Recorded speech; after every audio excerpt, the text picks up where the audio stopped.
there's still this belief, I don't want to say in totality because that would be wrong, but there's still this belief and almost presumption that substance use is more behavioral. It's more of a character flaw. And that dates back to like AA originating in the 40s and 50s and how it's like, well, this is just deviant behavior. And in reality, it's like, no, this is just coping to trauma. When neurodiversity meets addiction, things get complicated. How do we support neurodivergent folks struggling with substance abuse? What special risks do they face? And let's talk about tech addiction, too. It's a growing concern in our always online world, and, of course, with video games. Today, we're sitting down with Patrick Casale, an ADHD therapist who specializes in both mental health and addiction. He's here to unpack the tricky relationship between neurodiversity and addiction and share some strategies for recovery. That's coming up on episode 233. I'm Emily Kircher-Morris, and this is the Neurodiversity Podcast. What is neurodiversity? You see the world differently. Autism spectrum. Gifted. Complexities that are inherently inside. ADHD. Dysgraphia. Tourette's. All brains are different. You are exactly what this world needs. This is the Neurodiversity Podcast. I really can't contain my excitement about the newest chapter that we are adding this week to the Neurodiversity University online learning world. We are launching the Therapist Hub with a live and free event on Friday, offering continuing education hours for anyone who attends Foundations of Neurodiversity-Affirming Therapy. I'm facilitating this course, and it is accredited by the National Board of Certified Counselors. This is happening live and on Zoom at noon Eastern or 9 a.m. Pacific, but don't worry. If you can't attend live or you're listening to this later, you can still access the recorded version and earn self-study CEs, again, at no cost to you. Just head on over to neurodiversity.university and click on the Therapist Hub tab, or click the link in the show notes. Okay, Patrick Casale is with me in a minute. previously on the Neurodiversity Podcast. There's certainly a lot of stigma around the way that we communicate and are social. And just the outdated ideas like that we don't have theory of mind, that we don't have empathy, like those are completely disproven. Mm-hmm. Not that no autistic person experiences those things, but like as a whole, it's not a trait of autism. Right. But they're still talked about in basically every book. And I actually saw a really cool paper by autistic researchers that was basically going through the language used in autistic research and how stigmatizing it is. Some holistic researchers are saying, well, we don't want to remove that language because it's no longer, it's not scientifically objective if they're not allowed to use that language. They're like, we see it. And it's like, yeah, because you stigmatize us and you aren't taking our real life experiences into account. That's episode 226. Find it wherever you get your podcasts.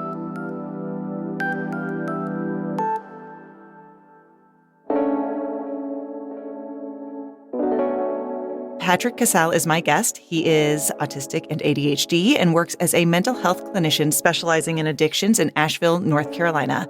Patrick, thank you so much for taking the time to talk to me today. Yeah, thanks for having me on. I would love to begin our conversation today with a question that I think is so useful when I speak to neurodiversity-affirming therapists, because it really provides a framework not only for other professionals, but also for neurodivergent families and individuals to understand what they might want to look for when they're seeking support. So how do you define neurodiversity-affirming practices as a mental health clinician, and how does that inform your work with your clients? Yeah, it's a great question, and I think it's one that, definitely needs to be asked. So I own a group practice here in Asheville, North Carolina. We have about 25 clinicians at this point in time, and everyone identifies as either autistic ADHD or autistic ADHD. And one thing we've tried really hard to do is how do we become as affirming as possible? Like, step one is the acknowledgement and like the unpacking of our own internalized ableism post-diagnosis and coming to terms with the fact that like, this is a part of my neurotype, this is my identity. But more importantly, we want the process to feel neurodivergent affirming from like intake call up into session and continuation of therapeutic services. So that means like allowing for multiple modes of communication for intakes. That's like, you can call us, you can email us, you can text us. It does not matter to us. Like, there's no right or wrong way to start the therapeutic process. Throughout that process with intakes, how are we going to communicate in a way that makes sense for your brain, for your neurotype? How do you need to receive the intake communication? Is it via email? Do you want us to print it out so you can fill it out manually? Do you want to jump on a video call for 10 to 15 minutes so we can body double? Things like that. Then in the therapy room or the Zoom room, if we're doing telehealth therapy, how can we ensure that we are taking care of sensory sensitivities? So no smells, like very, very soft lighting, comfortable seating, giving permission to sit wherever. You want to sit on the floor? Great. You want to get up and move around? Great.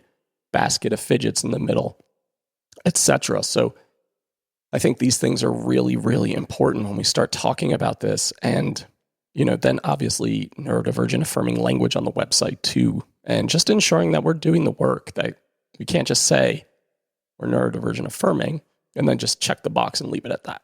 I like the way that you're really talking about conceptualizing that from beginning to end, because there are so many barriers to accessing support for neurodivergent people. So my practice in St. Louis, we primarily are a pediatric practice, not exclusively, but that's a big portion of who we serve.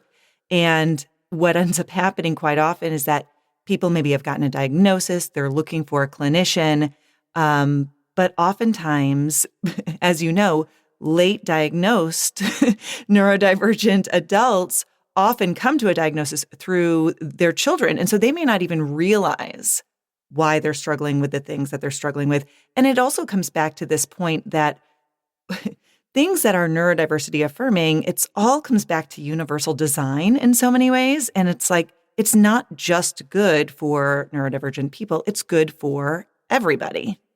Yeah, absolutely. And I think taking that perspective and applying it to all areas of your practice, and that includes like, how do we communicate our late cancellation / no-show policies? How do we enforce those things? If we are saying ADHD and autism are disabling conditions, if we struggle with time management, but someone's chronically late to an appointment, how do we find that balance to ensure that we are honoring the fact that we are trying to be as neuro-inclusive as possible? This also goes for me as I don't like to call myself a boss, but more of like the mentor / guide in this practice of like, how are we going to do our internal processes for our hiring? How are we going to honor neurotypes? And that means like, I don't care what hours people work. I don't sleep well. I don't start my day before 11.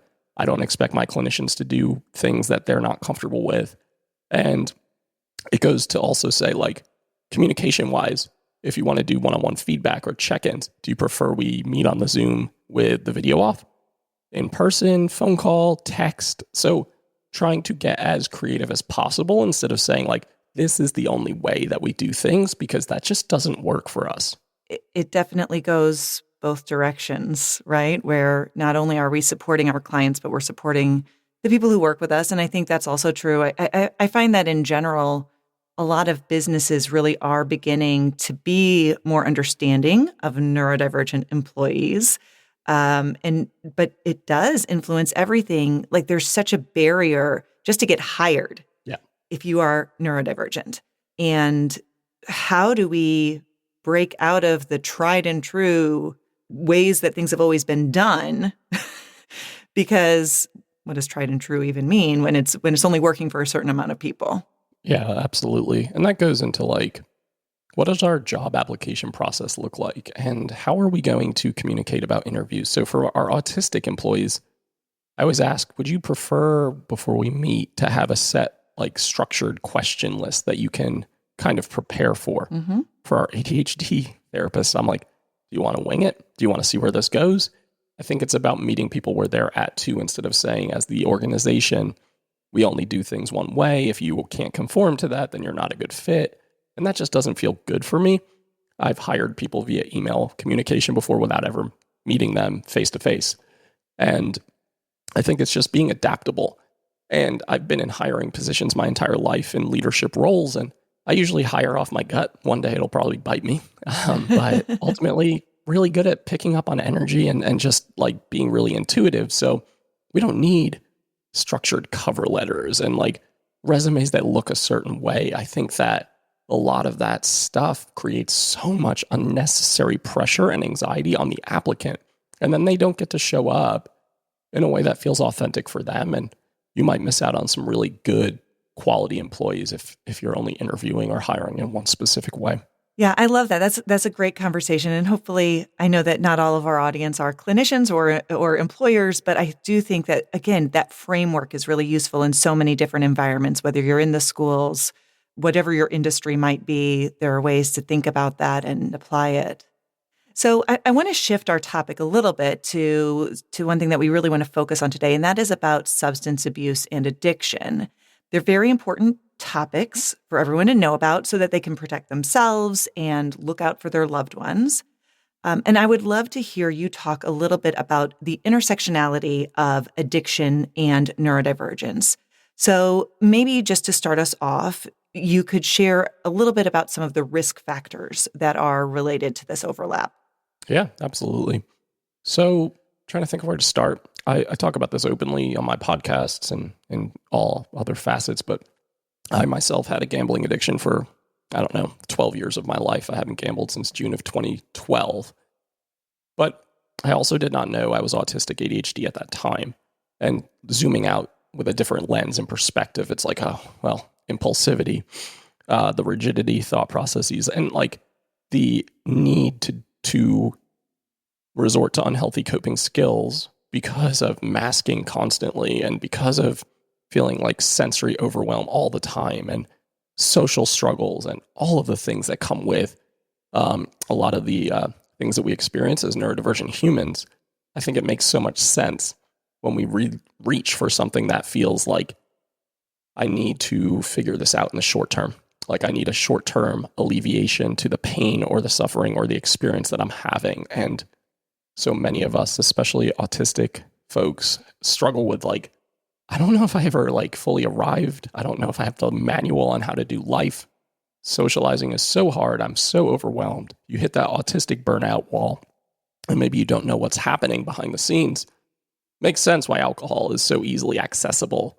Makes sense why someone reaches to like smoke marijuana or like whatever the case may be. Because when we're like dopamine seeking human beings, we need stimulation. And it helps us kind of dissociate from a lot of day-to-day experiences. And before long, you all of a sudden are in this situation where it becomes out of control. And I think that for a lot of us who struggle with impulse control, who struggle to fit in, who struggle to manage our mental health, it makes a lot of sense why we are grasping for something that temporarily alleviates whatever we're experiencing on our day-to-day. Yeah, because we're not given as many opportunities to, I guess, basically live in a world that meets our needs. Yeah. And so we're constantly trying to adapt, constantly trying to adjust, try to figure things out, and living often in a lot of discomfort, whether that's pressure or stress or physical discomfort. There are a lot of things that can influence that. And so it makes sense that when you don't have any other coping skills and you want to feel differently than you feel right now, whether it's alcohol or drugs or gambling or whatever, something that gets you out of that and alleviates that, whatever that might be. Absolutely. And I think about like social situations, right, that are so uncomfortable for us for a variety of reasons, and how often we've relied, not just neurodivergent human beings, but societally, on alcohol as like a social experience. So if you go to a work event, if you're trying to socialize with a new group of people and you're feeling so overwhelmed and you're like, I can't focus, I am like distracted by all the stimulation, I'm distracted by all the energy absorption, I feel really uncomfortable. Oh my God, that helped me slow down a little bit. Like that helped me drop the guard a little bit. And Megan, Dr. Neff and I talk about on our podcast, Divergent Conversations, a lot. Like a lot of our friends and colleagues have told us before in the past, like, oh, you're so fun when we're out and like you've had a drink or two. And it's like, that's when you can truly like let those inhibitions go and allow for yourself to be present front and center and like not experience all of the overwhelm that happens moment by moment. The issue is the dependency that happens, and then the reliance upon something to be able to put yourself into certain environments and situations. And then that starts to compile and it becomes really unhealthy. And you almost have to rely on that in that situation in order to get through the next networking event, the next social gathering, the next family event, etc. And then all of a sudden you're like, wow, where did the last 4 or 5 years of my life go? Yeah. Are there certain things that are considered best practices in addiction or substance abuse care that we need to reconsider when we're working to support neurodivergent people? I think, first and foremost, our folks who work in those areas need to be more neurodivergent informed, because the substance use addiction world, in my opinion, is a bit archaic. It's like, it's very black and white. It's very 12-step oriented. It's like, it's either you are an alcoholic or you're not type of mentality. So we need to have more areas of gray. I think a better understanding of how to support neurodivergent sensory systems, how to support unmasking safely, how to kind of pinpoint and differentiate between autistic and ADHD burnout and regular quote unquote burnout. All of those things really need to be understood.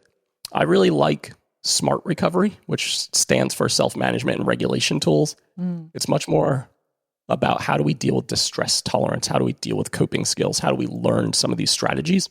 And also community. Community is crucial when we're talking about addiction. I've always been a firm believer. I think Gabor Mate said this, or maybe it was Johan Hari in his TED Talk, but addiction is the opposite of connection. If we feel very strongly that a lot of us as neurodivergent humans feel disconnected or lonely, it makes sense why there's such a high propensity for substance use and addiction. And I think it's about trying to figure out how can we have healthy pockets of community where we feel plugged in, where we feel connected, where we feel safe, seen, validated, affirmed, and how to have more of that in our community as well. Yeah, I think the very first thing that you said there about the importance of letting go of some of these old beliefs and understanding what neurodivergent brains look like is kind of the foundational piece. It takes a lot of unlearning. And for what it's worth, I'd be so curious to know how many of the people who are substance abuse specialists and clinicians are themselves neurodivergent, whether they know it or not. I would assume it's a pretty high proportion. I think you're right. I think that oftentimes substance use clinicians go into those fields because they've experienced struggles with substance use themselves. And I imagine that you are correct. And, here in North Carolina, and honestly, all over the country, if you were to talk about like the fact that we in North Carolina have a licensed clinical addictions specialist license, in addition to the mental health licenses, it's almost like it's separated. Mm-hmm. So if you go to a substance use specific training here, you're not talking about the mental health components. You're not talking about how everything is connected and how it's a holistic view of health. So there's still this belief, I don't want to say in totality because that would be wrong, but there's still this belief and almost presumption that substance use is more behavioral. It's more of a character flaw. And that dates back to like AA originating in the 40s and 50s and how it's like, well, this is just deviant behavior. And in reality, it's like, no, this is just coping to trauma. Mm-hmm. And then all of a sudden, here we are, and it's out of control. Yeah. One fear that I frequently hear from people, especially parents of young ADHDers, is the fear that using stimulant medication to manage symptoms of ADHD is more likely to lead to substance abuse and addiction in the future. Now, I'm not an expert in this area, but to my knowledge, that's not necessarily the case. How do you handle that conversation? It's a great question. So, and you're right, it's not necessarily the case in a lot of what research shows, because the stimulant medication that, if you truly are diagnosed ADHD, right, the stimulant medication is actually going to help level you out and balance your system. It helps kind of take away that need for stimulation and sensation seeking. And it's not creating any sort of euphoric high effect. So the likelihood that we're going to then abuse that medication is pretty low because it's not exactly giving us the desired outcome or effect that we want to have if you're looking to abuse something or if dependency is going to get created. So it's much more likely that ADHDers are going to default to alcohol usage or are going to default to marijuana usage because those are going to be more sedating types of drugs and substances, which are going to kind of feel like that balance effect from, I have all this energy, I feel like overstimulated all the time. So I don't think we have to worry as much about prescription stimulants, provided like we're just checking in consistently about how is this impacting? Do we have a plan with our provider? Like, I think all of those things are very important. So I'm not ultimately that concerned about that. Yeah. Well, I was reading something recently and it was talking about this specifically. And it was talking about how a big part, specifically for ADHDers, it's that impulsivity and the sensory seeking and, you know, the the very high risk tolerance level. And so, you know, sometimes the stimulant medication can actually help to manage some of those things. Majorly. I'd be more concerned with ADHDers and gambling. Yeah. Because you have to think about gambling, right? As like, that's dopamine 101. Like, you're pulling the lever of a slot machine over and over and over again. Those casinos especially are designed for people with ADHD brains. Like, right. There's lots of bright lights. It's very loud. Everything's chaotic. Like, there's a lot of stimulation. There's a lot of risk reward involved. I would be much more concerned about our legalization of sports betting and gambling in this country than I would about stimulant medication. That actually kind of brings me to the next topic that I wanted to ask you about, related to the gambling, but also about video games and other types of electronics and how they connect with addiction. Because I think sometimes we hear that term addiction thrown around related to video games. And then I also know there's kind of like, if you want to get really in the weeds with it, there's kind of this clinical definition of addiction and kind of this argument about, is it truly an addiction? Is it not? What are your thoughts about it? So when we're talking process addictions, right, we're talking about like the build-up to the event. So that's like a gambling addiction, shopping addiction, sex addiction, etc. We're not talking about the actual act. Like, so for example, when I would be driving to the casino, that's when the high would really kick in. You're like speeding, you're being a bit reckless, you're excited about getting there. Once you're gambling, you're like, this is terrible, if I'm being quite honest. So when we're talking about video gaming, we have to break it apart with saying like, okay, how is this actually impacting this person's day-to-day? Maybe a video game for a lot of ADHDers is creating actual like regulation, socialization. I know for a lot of autistic folks, that's going to be a big part of their socializing. So if we're constantly in this mindset of like, my kiddo or my teenager has to leave the house to socialize, but your autistic kiddo or teenager is like, this is where I feel the safest and this is where I feel the most connected. I think we have to try to figure out how to delineate a bit about like, when does this actually become a negative behavior in terms of like needing some sort of support in place? You know, I guess we would look at it as like, okay, are they staying up like 18, 20 hours a day doing this? Are they skipping school? Are they missing like meals? Are they skipping hygienic events? Like, how is this actually impacting in a negative way in terms of daily living? But I wouldn't be overly concerned if like that's a main source of socialization. That's where they feel really stimulated. That's where they feel really like calm. Because I know for me, I think about like if I'm in a conference or I'm in a training, I'm probably on my computer or my phone because that's actually helping me focus. And, you know, to a lot of neurotypical people, they'd be like, It's so rude. Yeah. So I think we just have to look at like, how is this really impacting their day to day? And, you know, if it doesn't have negative consequences, I ultimately am not that concerned about it either. Yeah. Well, it's a harder conversation to have because it's an easier case to make when you're talking about substance abuse. For sure. There are not a whole lot of pros that are coming along with that. That's fair. But when you're talking about a lot of these other things, you know, there are reasons that there are benefits to engaging in some of these activities. And when you look at each individual's neurology, their particular neurotype, you can understand why they might be drawn to some of those things. Mm-hmm. And so it's a much different cost-benefit analysis to figure out when you need to intervene. And I think the other thing that, you know, whether we're clinicians or parents or educators or whatever role we're in, just because somebody's use of video games or like whatever it might be looks different than ours, that doesn't necessarily mean that it's inherently wrong or bad. I mean, that applies to so many things when we're talking about neurodiversity affirming care. It's like just because it looks different doesn't mean it's bad. But we really have to be aware of those biases that we carry, especially just our age bias. Those of us who didn't grow up with video games, like it's just different now. Absolutely. I mean, I think, you can make the same argument, right, with social media usage.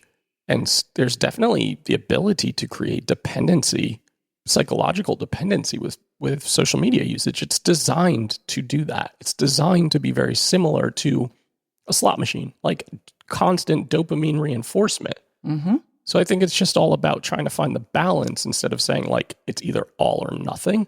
Once we get into that all or nothing thinking, that's when, we start to make these decisions for other people that maybe we don't see all the angles like you're saying.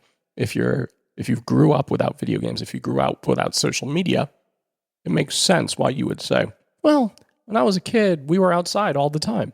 Okay, well, life has changed quite a bit. Yeah. What do you suggest? Let's say, for example, it is more of a problem than it is a benefit. What should we do? How should we help people with this?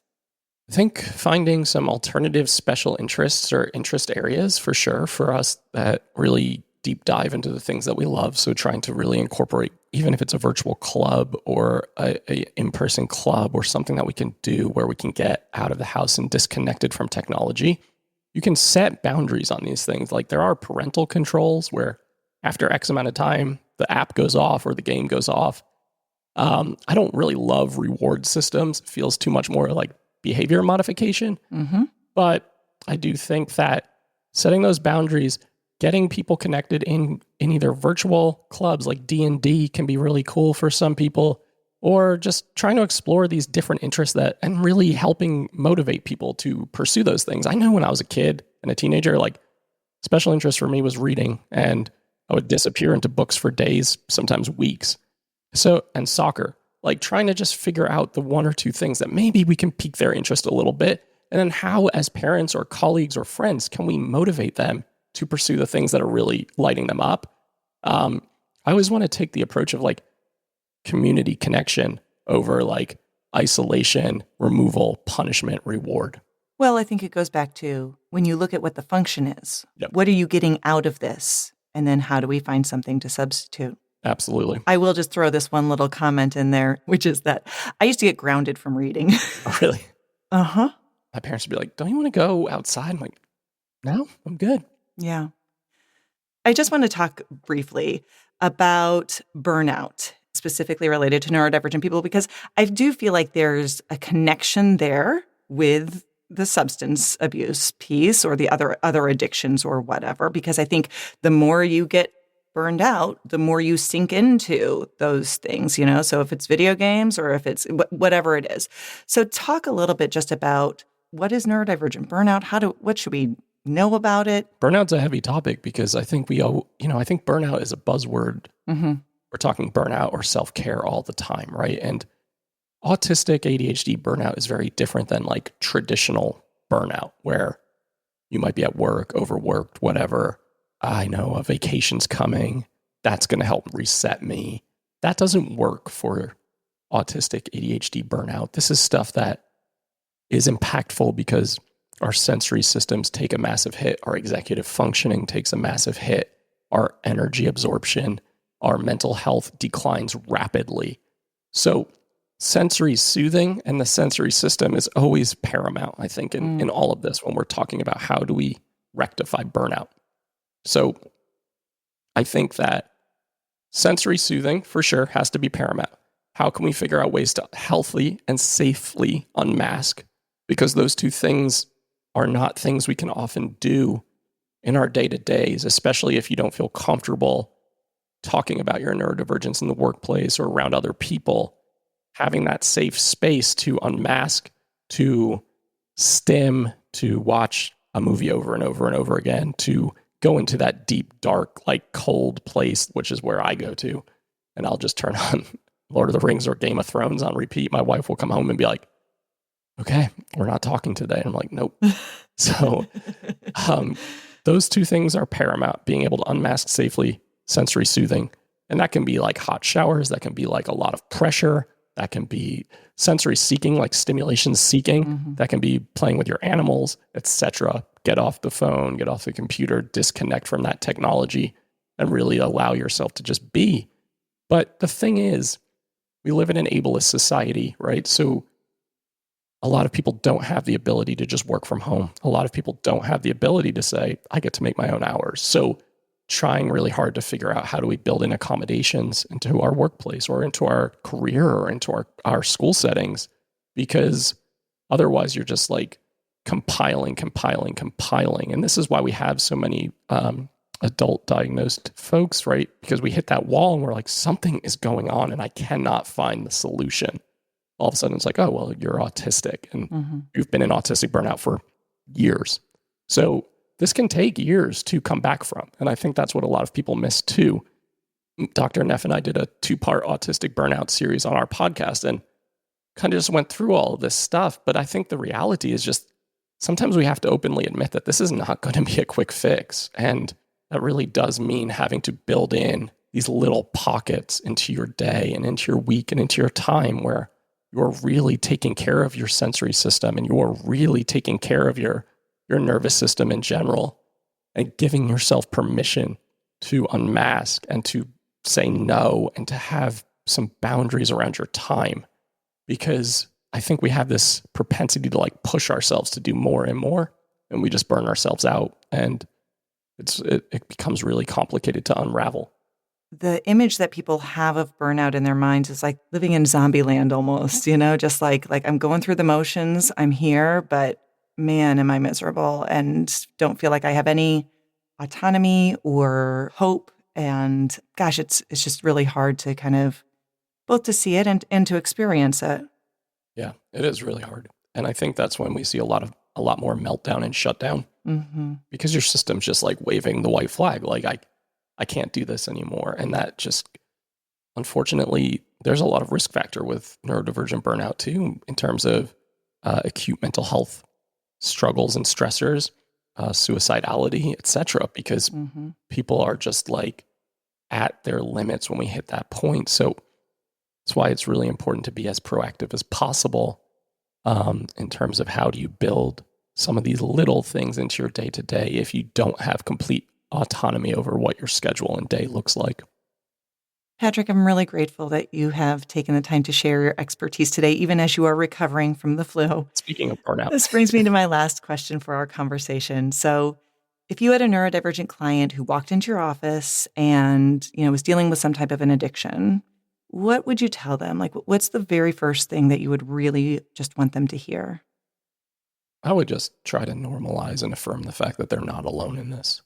That's why I've always spoken so openly about my own addiction process, because I think it also highlights the fact that people do recover.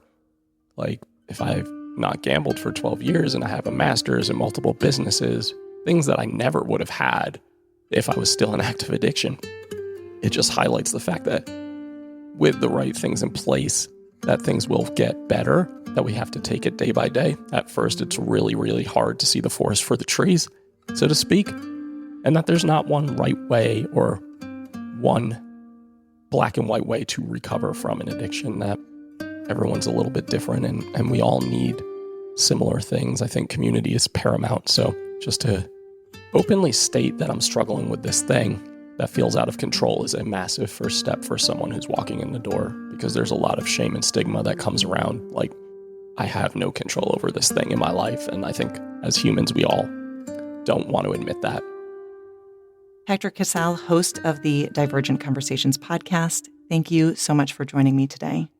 Thanks for having me.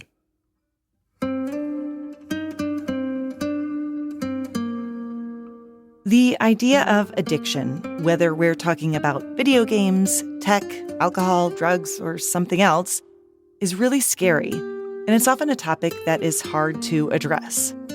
It's easy for us to bury our heads in the sand when someone we know is struggling. Or maybe we need to recognize that we're the ones who are struggling ourselves.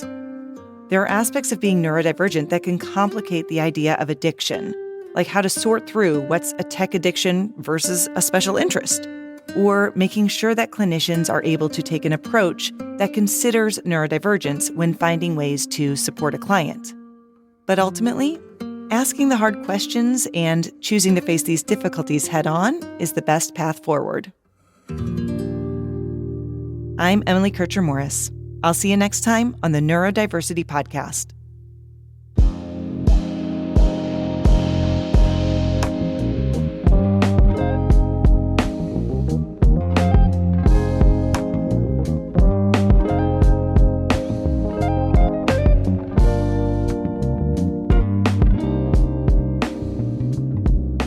Thanks to Patrick Casale. Check out the links in the show notes to learn more about Patrick.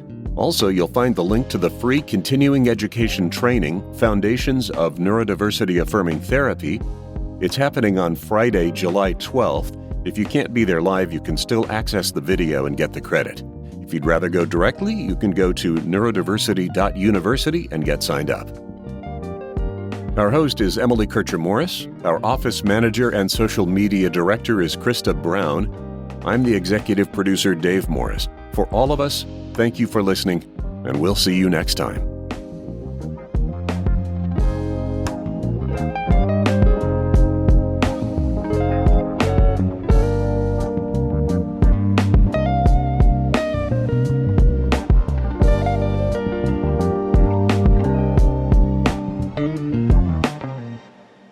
This is a service of the Neurodiversity Alliance.